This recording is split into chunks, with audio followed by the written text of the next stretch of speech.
I'm unable to help you any longer. I apologize. At this point, I find it hard to believe in you. I'm Daniel, and I turned 32 today. I'm divorcing Emily, my wife, after an accident left her paraplegic from the waist down. Everyone will undoubtedly say, I'm leaving my wife behind when she needs me, but there have been many other factors involved. We have been trying to conceive for years. We found out it was her side condition that made it less probable for us to have parents after we made the decision to get a fertility test at a specialist clinic. Every day, Emily would cry and apologize to me. I was at a loss for words, and we both started to feel down. We had additional misfortune during these gloomy days. Our paths crossed in a college ski club. Is this seat taken? I asked the club members as we rode the bus to the ski camp. The junior member Emily said, please have a seat, as she took a seat next to me. We soon bonded over our shared love of skiing. We continued getting together and hanging out at the campus even after we got back from the camp. Our club buddies blessed us with a marriage 3 years after we graduated from college. We should have had a great life, but we were unable to become parents. After 5 years of marriage and no child, Emily started to feel anxious. Hey, our clubmate Claire is a new mother. I'm the only person in our circle who is childless, she remarked. It was all she had been talking about lately, but we weren't able to address it. So, in a courageous move, we visited a reproductive clinic to see if anything was wrong. Alexander, the physician, stated in a severe manner, Sir, there is nothing wrong with you, but your wife suffers from severe endometriosis. She finds it challenging to become pregnant in this state. I was astounded by Dr. Alexander's matter-of-fact speech. I wasn't even crying because it was such a surprise. Even at home, Emily's depression persisted, and she lost all motivation upon realizing that she was the problem. Will I never have children? I imagined us having a cookout together, our kid, and you, she remarked. She kept saying, I'm sorry, in my arms as I comforted and held her. As long as I'm with you, I'm happy whether or not we have kids. Together, let's take our time and plan our future, I remarked. I did the best I could to communicate my feelings, even though I wasn't sure if she was convinced. Emily seemed disturbed, even though she nodded. Time went by, and December arrived. Everyone was excited about the Christmas season since the city was twinkling with lights. But it was just another dreary day for us. I felt claustrophobic going home to a melancholy Emily, even after I'd finished a busy year at work. While I also desired children, I was happy enough to create a nice home for Emily and myself if that wasn't meant to be. Though I could understand Emily's feelings quite well, it was still difficult for me. Our relationship began to deteriorate gradually, moving from it can't be helped to enough is enough. Nothing could be done to stop our marriage from failing, even if it was worsening. Maybe sensing that this could not continue, Emily made the decision to take a trip with her girlfriends to get away from it all. I accepted without hesitation and told her to go get some fresh air. I would later regret not strongly stopping her as she got into serious difficulties that would have drastically changed the trajectory of her life. All I wanted was for her to become more optimistic. I had no way of knowing at the time that Emily would become embroiled in something so big that it would impact her for years to come. Colorado was her destination. She stated she was going to have fun skiing in hot springs with friends as she packed her ski equipment. She was excited to see Aspen on the way back, a location that was special to us as it was the site of our wedding. After saying goodbye to Emily, I was relieved and concentrated on my work at the workplace. I got a call at that point from an unknown number. Hello, is this Daniel's phone? The caller stated. I'm sorry for the unexpected call. The Colorado State Police is this. About Emily, your wife, I'm calling. She was a part in an incident. The snow caused her car to skid. I'll provide you with the hospital's information. The officer gave an explanation. I was so shocked that I quickly told my supervisor and left the workplace. Emily was in an accident now, slipping on the snow, after waving goodbye with such joy. It was not going to be a small cut. Emily wasn't the one making the call. As I boarded the train to Aspen, All I could hope for was her survival. A stark contrast to the scenery in New York, the frigid wind that met my face like a slap upon disembarking from Aspen Station was accompanied by a thick layer of snow. The cold made me bundle up, and I hurried to the hospital, catching a cab that was waiting at the roundabout near the station. Upon my panicked arrival at the hospital, a number of nurses and police officers welcomed me. As I followed a nurse, she remarked, "Daniel, your wife is currently in the ICU," directing me to Emily. I saw Emily through the ICU glass, her body attached to multiple tubes, and I knew then how serious things were. My nervousness grew. My hopes that this was a lie were dashed by the reality that was in front of me. Too distraught to remove the tears from my face, they spilled down.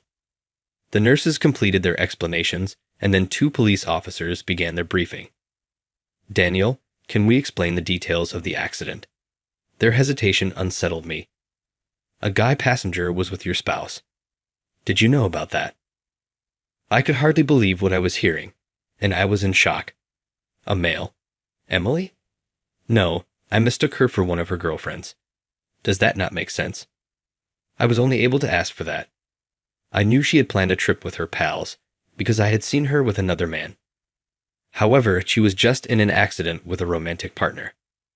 When the cops saw that I was silent, they appeared to run. It's acceptable if you weren't aware. Fortunately, the male traveler was released with very minor injuries. "All we can do at this point is wait for your wife's condition to get better," they remarked before departing.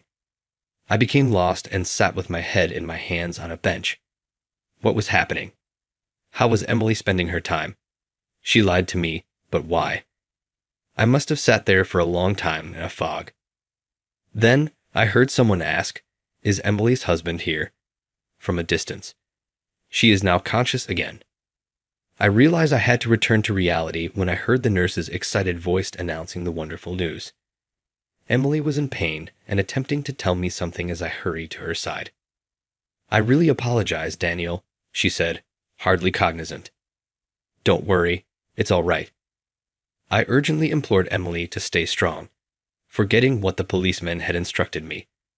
Dr. Shelton called me later to give me an explanation.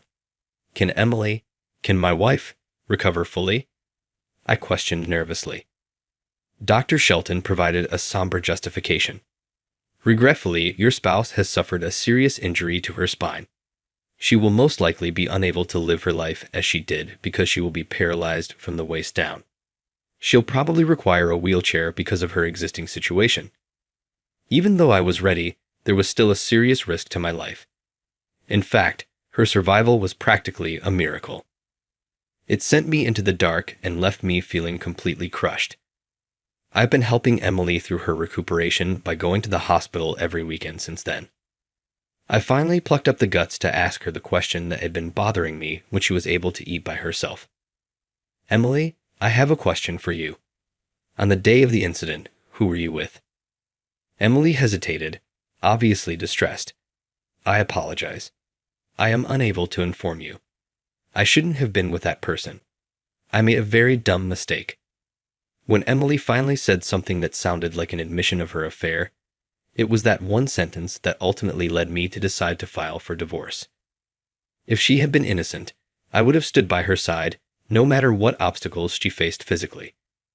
I just could not see myself spending the rest of my life with her if she had betrayed me. At last, I mentioned divorce. She was surprised, but gave up in the end.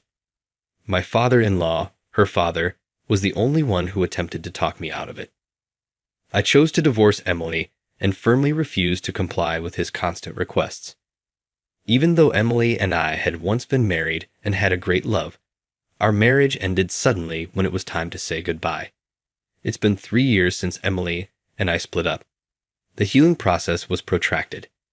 Christmas time, with its dazzling lights and joyous atmosphere, has been traumatizing for me ever since that day. I would stroll by feeling sorry for myself and wretched, sighing as I saw the joyful couples and trying not to bother them. Suddenly, a stranger stopped me. "Excuse me, are you Daniel?" I was suddenly halted by a stranger. I looked back and saw a man I had never seen before. "We've never met before. I'm Emily, your ex-wife, our childhood buddy." Emily? I was astonished and perplexed to hear that name because I hadn't heard it in a long time. Sorry, actually, I was the man she came to meet in Aspen that day. His insight struck me as a blow to the head. What? Emily was with this man? His abrupt admission made my blood boil. What are you trying to say? You've completely changed my life. Emily's health cannot be reversed. How dare you come near me?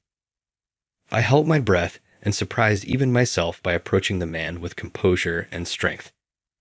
I might have punched out, but I had to control myself. After that day, everything had changed. I've often regretted it. Owing to this individual alone. It's okay to be furious, but please try to listen and cool down. Emily didn't cover everything, so there's probably a misunderstanding. The man likewise braced himself gingerly, sensing my emotions. To start, I'm Nathan. The man named Nathan handed me his business card and introduced himself as Emily's childhood buddy, who also happens to be a practicing physician in Aspen. Then he started outlining the circumstances. It came out that Emily had discussed her infertility concerns with Nathan back then. Emily had requested Nathan to recommend her to a reproductive specialist in Aspen, and he duly sent her a letter of recommendation. Because I had been reluctant to pursue reproductive treatment, Emily assumed that I would be against the procedure. Nathan clarified that she had made up the trip in order to see the doctor he had recommended. I happened to see you when I was in this city for a conference today. Because I had seen your wedding photo with Emily, I knew who you were right away. Emily has always promised to keep it a secret, but I'm glad I chose to tell you. If I hadn't talked to you today, I would have regretted it forever. Nathan begged me to meet Emily again and again. You should hear the circumstances from her and resolve this misunderstanding, he said. I was taken aback by the abrupt disclosure, but after hearing Nathan's tale, I nodded profoundly and agreed to spend the weekend at Emily's family's house. I finally made it to Emily's family's house by train. I stood at the front door for a long moment, not sure what to do. However, I was really hoping Emily would give me the explanation directly. Pulling myself together, I pressed the doorbell. The door opened after some time, the slow chime sounding unaffected by my emotions. Who is it? I heard a voice, but I didn't see anyone for a moment until I lowered my head and noticed Emily in a wheelchair. Daniel, a long time has passed. I apologize for the unexpected visit. It gave me relief to see Emily in good health. Emily was completely taken aback by my visit and became motionless. She brought me to the living room when she got comfortable pushing her wheelchair. Your childhood friend Nathan and I met by coincidence, and he told me everything. Are you saying that you had infertility treatment at Aspen on that particular day? I inquired. Emily nodded, biting her lip. Why didn't you consult me beforehand? Emily started crying as I attempted to make sense of what was happening. Even though you said it was acceptable for the two of us to live together, I still wanted to have our child. I couldn't give up on that, but I also couldn't ask you to look after me after my careless acts caused my condition. I am unable to have children, and I now need care for the rest of my life. I felt it would be best for us to split up since I knew you would be content that way. Like someone had flicked a switch, she started talking.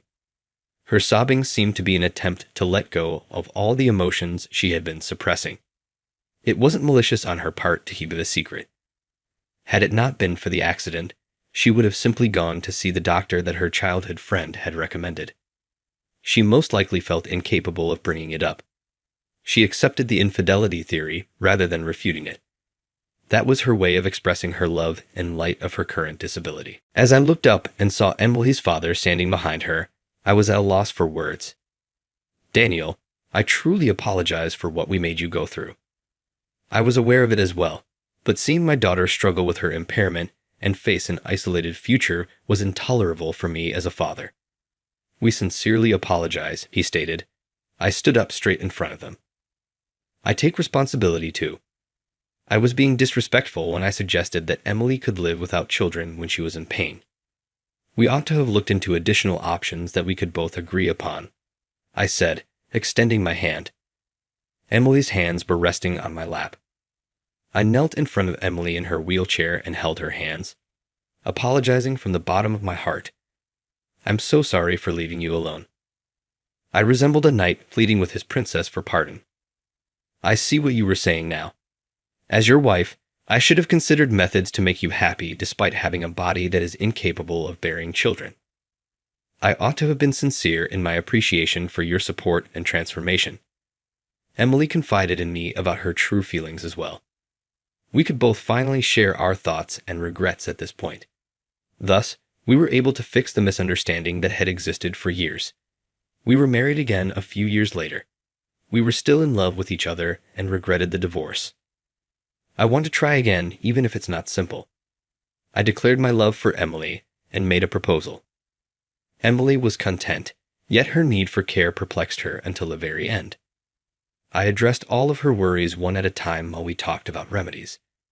We made our house more accessible with renovations, and we have a caregiver in place while I'm not home. We wanted to live together even if we are unable to have children. With that common goal, we moved forward at last. I'm resolved to provide Emily with strong support instead of ignoring her emotions once more.